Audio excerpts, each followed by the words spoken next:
Assalamualaikum warahmatullahi wabarakatuh. Perkenalkan, nama saya Firna Triana, NPM 41922200005, mata kuliah Manajemen Kontrak Teknik Sipil B2.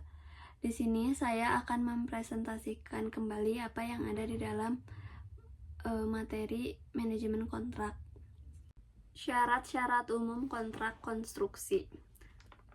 Pengertian kontrak konstruksi. Kontrak konstruksi adalah perjanjian hukum antara pemberi tugas dan pelaksana konstruksi yang mengatur hak dan kewajiban masing-masing pihak dalam penyelenggaraan kontrak pekerjaan konstruksi.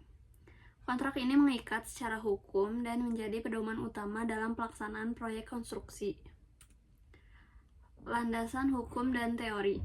Landasan hukum di Indonesia yaitu Undang-Undang Nomor 2 Tahun 2017 tentang Jasa Konstruksi, Peraturan Presiden Nomor 16 Tahun 2018 tentang Pengadaan Barang atau Jasa Pemerintah, Kitab Undang-Undang Hukum Perdata, Pasal 1320 yaitu syarat sahnya perjanjian.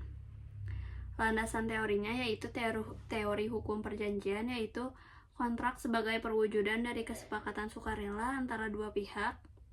Teori resiko pengalihan resiko proyek berdasarkan klausul kontrak. Teori ekuitas pembagian hak dan kewajiban secara adil berdasarkan perjanjian. Syarat-syarat hukumnya, identitas para pihak, yaitu kontrak harus menyebutkan dengan jelas nama, alamat, status hukum dari pemilik proyek dan kontraktor. Lingkup pekerjaan, yaitu menjelaskan ruang lingkup pekerjaan yang akan dilaksanakan, termasuk gambar kerja, spesifikasi teknis, dan volume pekerjaan. Nilai kontrak dan cara pembayaran, mencantumkan total nilai kontrak serta mekanisme pembayaran, seperti termin, presentasi kerja, uang muka, dan retensi. Jangka waktu pelaksanaan, menyebutkan tanggal mulai dan selesai pekerjaan serta waktu pelaksanaan sesuai dengan rencana kerja. Jaminan dan asuransi, wajib mencantumkan jaminan pelaksanaan, jaminan uang muka, dan jaminan pemeliharaan serta pelindungan asuransi. Perubahan pekerjaan, menjelaskan ketentuan apabila terdapat perubahan volume atau spesifikasi teknis pekerjaan. Ketentuan penalti, mengatur besaran denda jika kontraktor terlambat menyelesaikan pekerjaan sesuai waktu yang disepakati. Force majeure, menjelaskan kondisi di luar kendali para pihak yang membebaskan dari tanggung jawab tertentu, misalnya bencana alam, perang, atau pandemi.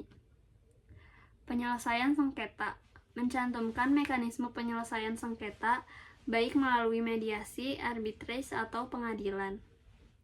Hukum yang berlaku, menyatakan hukum negara mana yang menjadi dasar interpretasi kontrak, biasanya hukum Indonesia untuk proyek lokal.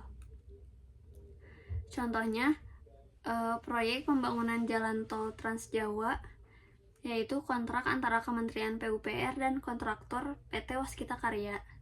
Nilai kontrak disepakati berdasarkan tender terbuka menggunakan syarat kontrak FIDIC yang disesuaikan dengan Peraturan Presiden Nomor 16 Tahun 2018. Terdapat ketentuan jaminan pelaksanaan, termin pembayaran sesuai progres, serta denda keterlambatan sebesar 1% per hari dari nilai kontrak. Yang kemudian ada proyek Burj Khalifa di Dubai, kontrak antara Emaar Properties dan kontraktor utama Samsung C&T menggunakan standar kontrak internasional VIDC Red Book, menerapkan pembayaran berdasarkan progres mingguan, jaminan bank, dan klausul force majeure akibat cuaca ekstrim di gurun. Juga penyelesaian sengketa melalui arbitrase internasional di London sesuai ketentuan ICC. Dokumen pendukung kontrak konstruksi. Kontrak konstruksi tidak berdiri sendiri, melainkan terdiri dari berbagai dokumen kontrak yang menyatu dan saling melengkapi. Di antaranya, surat perjanjian kontrak, yaitu dokumen utama yang menyatakan kesepakatan kedua belah pihak. daftar kuantitas dan harga atau Bill of Quantity, yaitu merinci volume pekerjaan dan harga satuannya. Spesifikasi teknis, menjelaskan kualitas bahan, metode kerja, dan standar hasil yang harus dicapai. Kemudian ada gambar kerja atau shop drawing, yaitu gambar teknis yang menjadi dasar pelaksanaan konstruksi. Rencana kerja dan syarat-syarat, yaitu berisi metode pelaksanaan, jadwal kerja, dan ketentuan teknis lainnya. Surat jaminan, yaitu jaminan penawaran, jaminan pelaksanaan, jaminan uang muka, dan jaminan pemeliharaan. Surat perjanjian kontrak. Ini merupakan dokumen utama yang mengikat secara hukum antara pemberi tugas dan penyedia jasa konstruksi. Dokumen ini berisi ringkasan dari kesepakatan kedua pihak, termasuk nilai kontrak, waktu pelaksanaan, dan referensi ke dokumen lain yang menjadi salah satu kesatuan dengan kontrak.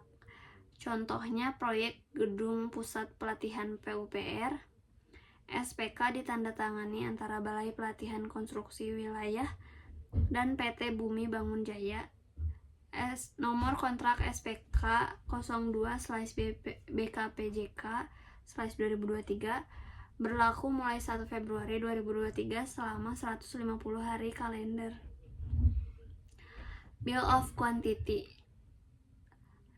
adalah dokumen yang berisi rincian volume pekerjaan dan harga satuannya. Ini digunakan sebagai dasar pembayaran dan pengendalian biaya. BOQ sangat penting dalam kontrak harga satuan. Contohnya, pekerjaan pengecoran kolom struktur gedung dengan volume 25 meter kubik dengan harga satuan 1.200.000 per meter kubik dan dengan total item 30 juta. Dalam proyek konstruksi Jalan Tol Cisumdawu Seksi 6, BOQ mencangkup item-item seperti pembebasan lahan, cut and fill, pekerjaan saluran, dan pengaspalan dengan nilai satuan berdasarkan standar SNI atau Bina Marga. Kemudian ada spesifikasi teknis, menjelaskan standar mutu material, metode pelaksanaan, serta ketentuan teknis lain yang harus dipatuhi kontraktor. Dokumen ini menjamin pekerjaan dilakukan sesuai dengan kriteria teknis yang ditentukan. Contohnya, spesifikasi beton untuk sloof, mutu beton menggunakan K225, bahannya menggunakan semen PCC, agregat kasar 10-20 mm, dengan rasio campurannya 1:2:3. Dalam proyek jembatan Yotefa Papua, spesifikasi teknis menyebutkan beton digunakan dalam beton mutu tinggi K400 untuk struktur utama karena area tersebut rawan korosi. Kemudian ada gambar kerja, merupakan ilustrasi teknis 2D atau 3D yang menjelaskan detail bentuk, ukuran, komponen bangunan. Gambar kerja menjadi panduan utama saat proyek dikerjakan di lapangan. Contohnya gambar denah pondasi, potongan struktur detail, balok, kolom, dan atap gedung. Dikenal juga sebagai IVC atau Issue for Construction. Proyek Bandara Internasional Yogyakarta menggunakan gambar struktur dengan CAD dan BIM untuk meminimalkan kesalahan di lapangan. Kemudian ada rencana kerja dan syarat-syarat. Ini memuat metode pelaksanaan, standar pekerjaan, urutan kerja, serta ketentuan umum dan khusus lainnya dalam pelaksanaan proyek. RKS sering dijadikan acuan saat tender berlangsung. Contohnya metode pengecoran, pekerjaan dilakukan pada malam hari untuk menghindari gangguan lalu lintas. Penggunaan alat, konkrit pump atau vibrator. Pada proyek flyover Tapal Kuda di Lenteng Agung, Jakarta, RKS menyebutkan metode pelaksanaan harus memperhatikan lalu lintas aktif dan getaran minim karena dekat pemukiman. Selanjutnya ada surat jaminan, yaitu dokumen resmi yang dikeluarkan oleh bank atau asuransi sebagai bentuk tanggung jawab kontraktor dalam menjalankan kewajibannya.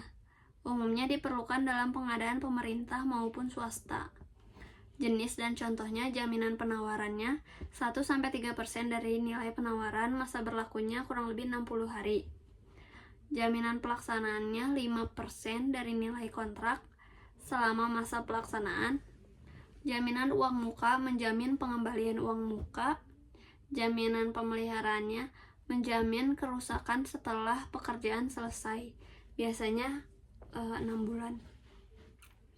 Proyek pembangunan tol Serang Panimbang mengharuskan kontraktor menyertakan jaminan pelaksanaan dari Bank Mandiri sebesar 15 miliar.